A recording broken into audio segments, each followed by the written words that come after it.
यद्धात्रा निजभालपट्टलिखितं स्तोकं महद्वाधनं तत्प्राप्नोति मरुस्थलेऽपि नितरां मेरौ ततो नाधिकम्।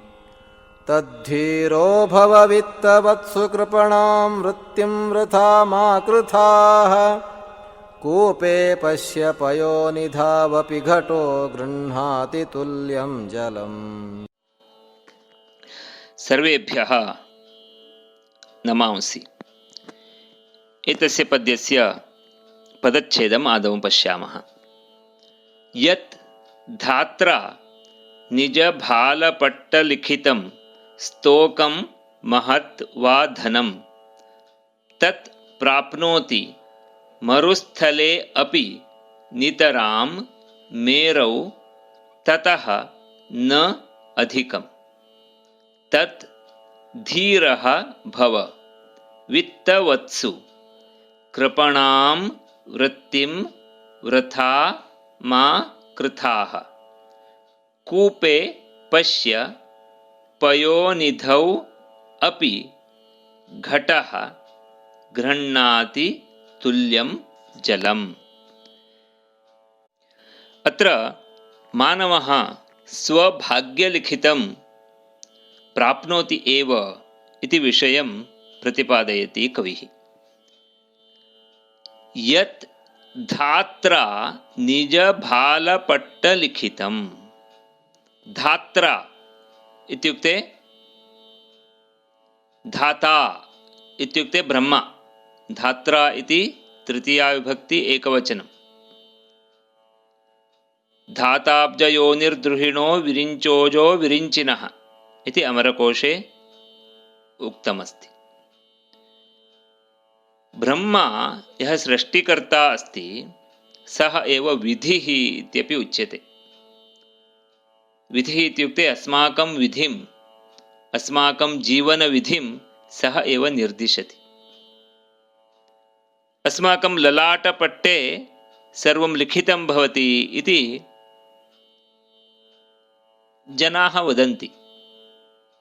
ललाटपट्टं पट्टे लिखितम् इति किमर्थं वदन्ति इत्युक्ते वयं स्वललाटपट्टं द्रष्टुं न शक्नुमः मुकुरेण विना। अतः अस्माकं भाग्यं वयं न जानीमः इत्यर्थः। अस्माकं निजभालपट्टलिखितं, निजं भालं निजभालं, निजभालम् एव पट्टं, निजभालपट्टं तस्मिन् लिखितम् इत्यर्थः। स्वके नित्यं निजं त्रिषु स्वललाटफलके इति अर्थः अत्र। तत्र लिखितं किं? स्तोकं महत् वा धनं। स्तोकं नाम किञ्चित्। स्तोकाल्पक्षुल्लका सूक्ष्मम् इति कोशे उक्तम्। क्षुल्लकं सूक्ष्मं नाम किञ्चिदेव, अल्पम्। अथवा महत्, महत् नाम अधिकं, बहु। किं तत्? धनं। रिक्तं रक्तं धनं वसु। धनं प्राप्नोति कश्चन। क्रियापदम् अग्रिमपङ्क्तौ अस्ति। तत् प्राप्नोति। किं प्राप्नोति? निजभालपट्टलिखितं स्तोकं महद्वा धनं प्राप्नोति। केन लिखितं? धात्रा लिखितं। प्राप्नोति कश्चन नरः इत्यर्थः। कुत्र प्राप्नोति? मरुस्थले अपि प्राप्नोति। मरुस्थलं नाम म्रियन्ते अस्मिन् प्राणिनः जलाभावात् इति मरु। मरु एव स्थलं, मरुस्थलं। यत्र जीवनमेव न भवति, यत्र सर्वत्र सिकताः एव दृश्यन्ते,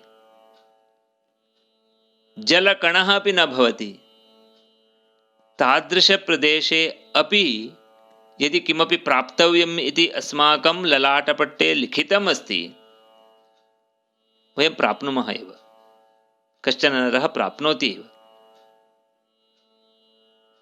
नितरां नितरां नाम बहु यथेष्टं, यावत् तस्य भालपट्टे लिखितं तावत् इत्यर्थः। पुनः मेरौ ततो नाधिकं। मेरौ मेरुः मेरुपर्वतः इत्यर्थः। अत्र सप्तमी विभक्ति एकवचनं। मेरौ अपि ततः न अधिकं। मेरुपर्वते अपि अधिकं प्राप्यते इति नास्ति। तर्हि मेरुपर्वतस्य वैशिष्ट्यं किम्? मेरुः सुमेरुर्हेमाद्रिः रत्नसानुः सुरालयः इति कोशे उक्तं वर्तते। मेरुः इत्युक्ते हेमाद्रिः अस्ति। हेम नाम काञ्चनं, कनकं, सुवर्णं। सुवर्णाद्रिः अस्ति। मेरुपर्वतस्य शिखरं सुवर्णेन कृतम् अस्ति। तादृश हेमाद्रौ अपि अधिकं लभ्यते इति नास्ति। ततः अधिकं नाम निजभालपट्टलिखितापेक्षया अधिकं न प्राप्नोति कश्चन मनुष्यः। तत्रापि तावदेव। मेरुपर्वतस्य बहु महत्त्वं वर्णितमस्ति अस्माकं प्राचीनग्रन्थेषु। मेरुशिखरिणामहम् इति भगवान् भगवद्गीतायाम् उक्तवान् अस्ति। महाभारते अन्यत्र कुत्रचित् सददर्श महामेरुं शिखराणां प्रभं महत् तं काञ्चनमयं दिव्यं चतुर्वर्णं दुरासदम् इति वर्णितं वर्तते। तादृशे मेरुपर्वते अपि रत्नवान् मेरुपर्वतः सः। रत्नवती मेरुपर्वते काञ्चनेन निर्मिते मेरुपर्वते अपि केवलम् अस्माकं ललाटफलके लिखितम् एव वयं प्राप्नुमः, ततोपि अधिकं नास्ति। अतः कविः वदति तद्धीरो भव, अतः धीरः भव। वित्तवत्सु, सः अग्रे वदति धीरः इत्युक्ते धीरो मनीषी ज्ञः प्राज्ञः। प्राज्ञः किमर्थं वदति तथा? अग्रे वदति कृपणां वृत्तिं मा कृथाः। धीरवृत्तिं कृथाः।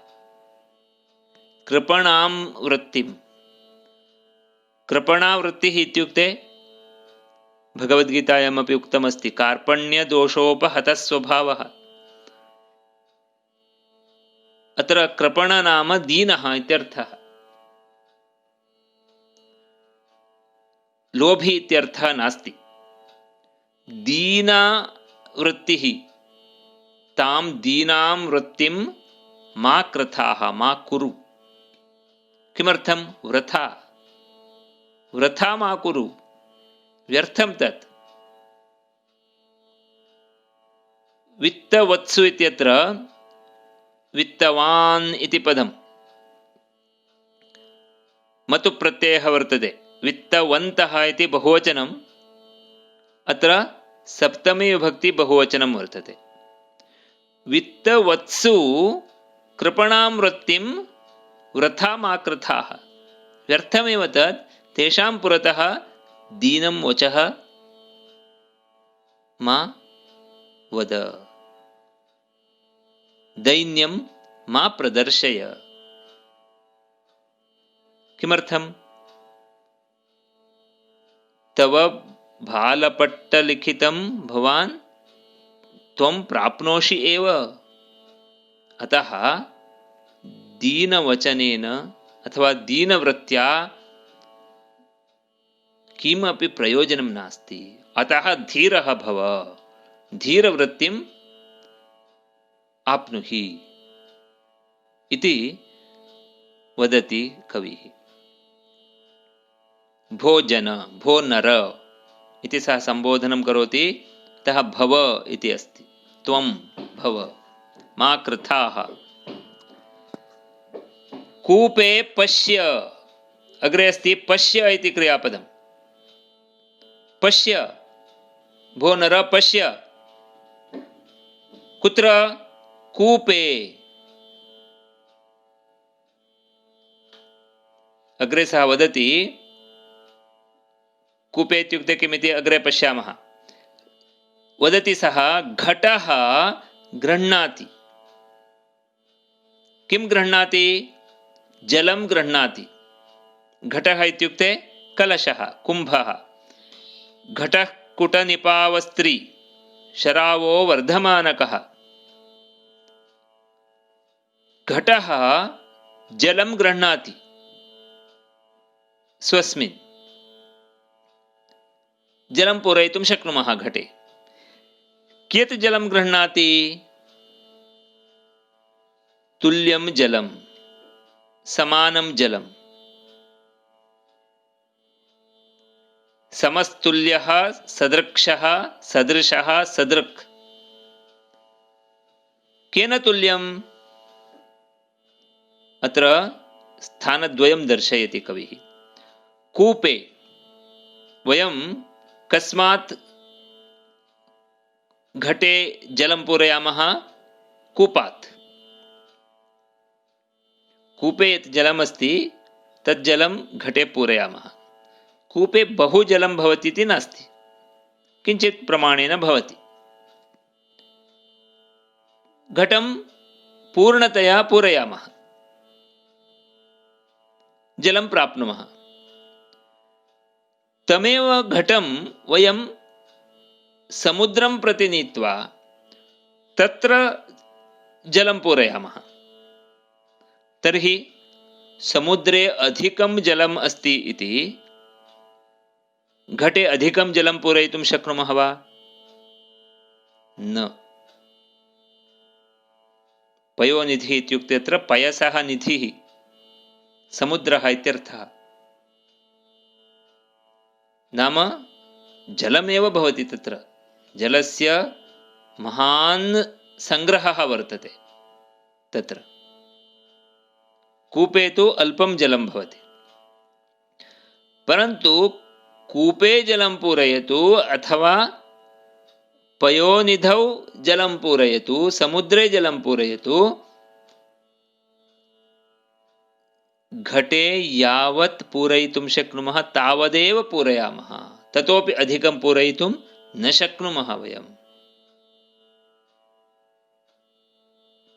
अतः तत् स्थाने कियत् जलम् अस्ति इति मुख्यं नास्ति, घटे कियत् जलं पूरयितुं स्थलावकाशः वर्तते इत्येव महत्वपूर्णम्।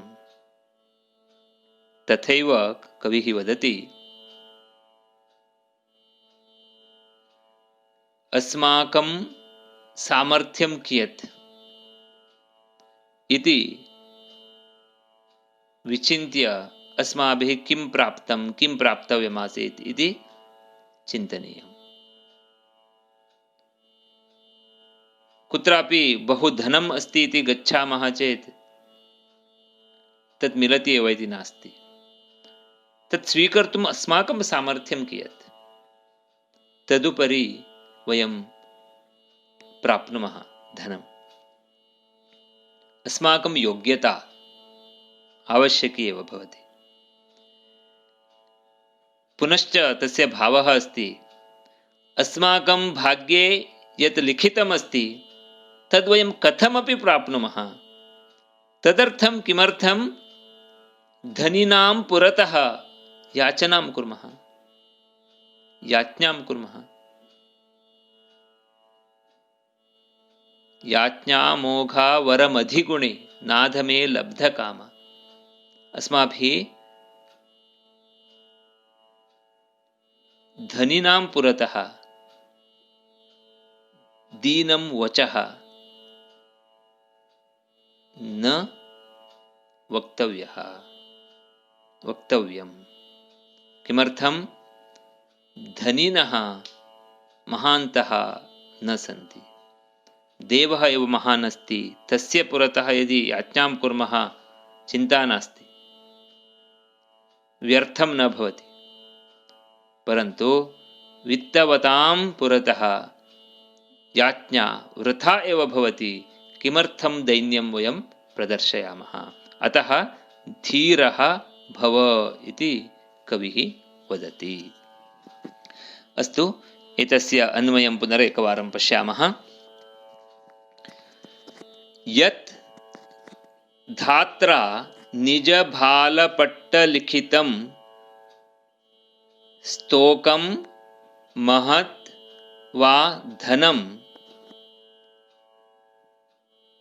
तत् मरुस्थले अपि नितरां प्राप्नोति।